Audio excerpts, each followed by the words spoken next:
Unless the Electoral Commission roadmap is revised or quashed by courts of law, political candidates will look to mainstream and online media to woo voters. Today we asked how newsrooms are preparing. The strategy intends to make this contest to be a contest of issues, not a contest of personalities.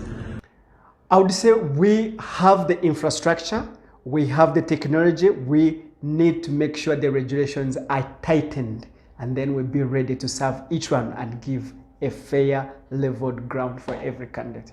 Established media like The Observer and KFM might be able to look at issues fairly, but there are already fears that media, most of whom are owned by incumbents and state functionaries, may not be fair to the opposition. There is also fear that newsrooms may bend over backwards to support those paying for content.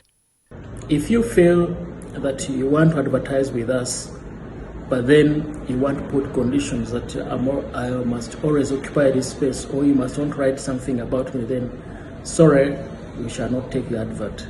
But just how many can do that? Media houses that have been struggling financially are looking at this as an opportunity to salvage their economic situation. Our first area of concern and preparation, monitoring to ensure professionalism.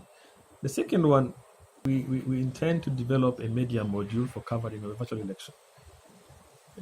That media module will be developed with, of course, all other stakeholders, including especially the EC and the UCC. And that once we have developed it, we are going to roll it out and go out on a training regime. Now, without giving much detail, the National Association of Broadcasters, NAB, says it's working on regulations to compel media on fairness. So the standards we are looking at are the standards that will bring all the stakeholders on board, the major stakeholders. We are looking at the EC, we are looking at UCC, we are looking at ACME. ACME represents the newsroom, the editorial content, the news coverage, to make sure we have the standards which will make sure every candidate gets fair coverage in the news. Then the National Association of Broadcasters and the UCC and NAB is looking at how then do we share out these campaign platforms, call it the commercial content, the commercial political advertising. So we are looking at having a draft out by end of next week, and then now we get all these parties on board and we get even the input from some of the politicians and the political parties and make sure we have the standards ready in 2 to 3 weeks.